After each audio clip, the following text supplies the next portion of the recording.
Halo semuanya, perkenalkan nama saya Andrea Malvin, NIM saya 19190137, saya dari kelas 3 PAP 57. Di sini saya akan menjelaskan mengenai salah satu kuliner khas Indonesia, khususnya di daerah Bali, yaitu nasi selah. Nasi selah adalah makanan khas Karangasem yang berisi campuran nasi putih dan cacahan ubi berukuran kecil. Pada tahun 1970-an, nasi selah ini sempat populer dan menjadi salah satu makanan pokok masyarakat setempat. Karena pada saat itu, beras sangat langka di Bali. Hal itu menyebabkan selah menjadi alternatif dengan campuran nasi, gaplek atau bahan makanan lain. Dengan latar belakang sebagai makanan yang menjadi pertahanan saat masa krisis, nasi selah punya tempat tersendiri di hati masyarakat Karangasem. Selain masyarakat sekitar, nasi selah ini juga menjadi salah satu makanan yang banyak dicoba oleh wisatawan, baik wisatawan dari Asia maupun Eropa.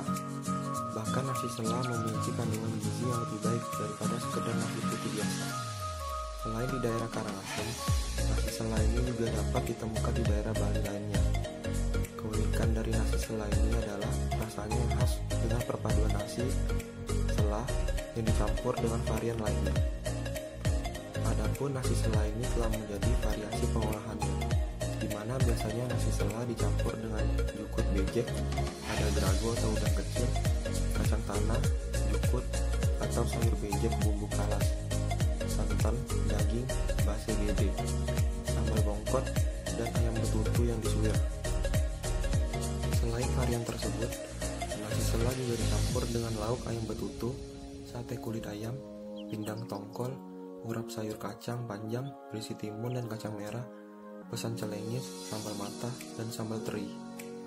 Untuk bahan pembuatan nasi selahnya, yaitu ada 1 batang serai, 1 lembar daun salam, 5 lembar daun jeruk purut, 200 gram nasi putih, 150 gram ubi, 10 butir bawang merah, 5 siung bawang putih, 6 buah cabai merah, 5 butir kemiri, 1 sendok teh terasi bakar, 2 cm kunyit, 1 cm kencur, 1 sendok teh garam, 2 sendok makan gula merah.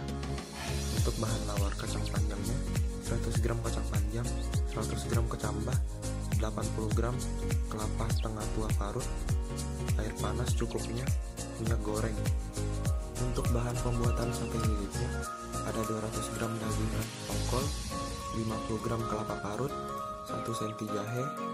Untuk bahan pembuatan sambal matanya, ada 8 butir bawang merah, 2 siung bawang putih, 8 cabai rawit, 2 batang serai, 2 lembar daun jeruk, setengah sendok teh terasi bakar, setengah sendok makan air jeruk nipis, 3 sendok makan minyak kelapa panas, 1/4 sendok teh garam, 1/4 sendok teh gula pasir.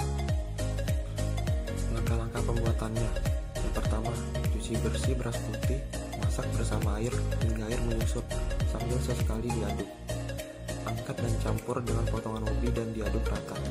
Yang kedua, kukus nasi aron dan ubi hingga matang kurang lebih selama 20 menit, kemudian angkat dan sisihkan. Yang ketiga, siangi kecambah hingga bersih, lalu seduh dengan air panas. Kemudian diamkan selama 10 menit, kemudian tiriskan. Kacang panjang diiris dengan lebar kurang lebih 1 cm, seduh dengan air panas selama kurang lebih 10 menit, kemudian tiriskan. Tumis bumbu halus bersama serai, daun jeruk, dan daun salam hingga wangi. Ambil 2/3 bagian bumbu yang untuk disisihkan. Yang kelima, sisa bumbu dalam wajan tetap dimasak. Tambahkan kelapa parut dan diaduk-aduk hingga setengah matang. Yang keenam, masukkan kacang panjang. Masak sambil diaduk hingga benar-benar matang. Matikan api dan tambahkan kecambah dan diaduk rata. Untuk pembuatan sate lilitnya, campur dan aduk rata daging tongkol, kelapa parut, jahe halus, dan bumbu tumis yang tadi disisihkan. Ambil tusuk sate, kepal adonan di salah satu ujung tusuk sate secukupnya. Lakukan hingga adonan dikepal. Yang kedelapan, panaskan ala pembakar, olesi dengan sedikit minyak agar tidak lengket, kemudian bakar sate lilit. Untuk pembuatan sambal mata, iris tipis bawang merah, bawang putih, cabai rawit, dan serai. Tambahkan daun jeruk purut, terasi bakar, garam, gula pasir, dan air jeruk nipis. Lalu siram dengan minyak kelapa panas. Yang terakhir, minyak kelapa dapat dibuat sendiri dengan memeras kelapa parut menjadi santan dan dibiarkan seharian di suhu ruang. Jika sudah, nasi selah siap disajikan. Salah satu yang masih melestarikan nasi selah ini adalah Nengah Sukarti, yaitu mantan anggota DPRD Karangasem. Ia telah menjalani bisnis nasi selah selama kurang lebih 15 tahun. Ia sangat gencar mempromosikan nasi selah kepada kalangan wisatawan mancanegara. Menurutnya, nasi selah ini tak kalah dengan makanan kelas atas lainnya. Jika tertarik mencoba nasi selah, dapat berkunjung ke warung Ibu Nengah Sukarti yang berada tepat di depan RSUD Karangasem. Nama warungnya adalah Warung Meklu. Selain nasi selah, di sana juga menyediakan makanan khas Bali lainnya. Akulturasi kuliner pada nasi selah ini tidak ada, karena ini merupakan makanan khas asli Bali. Untuk akulturasi kuliner di daerah Bali, ada makanan sioba. Sioba merupakan kuliner Singaraja yang mencampurkan kuliner khas Bali dan Cina. Menurut salah satu tokoh masyarakat, yaitu Madeneta, yang ditemui di kawasan Singaraja mengatakan jika keberadaan warga Cina yang memiliki peran cukup penting tentang keberadaan kuliner tersebut. Pada kuliner ini, hampir semua bagian tubuh babi diolah dijadikan bahan baku sioba, mulai dari kulit, tulang, jeroan, dan dagingnya. Oke, sekian dari video saya. Terima kasih.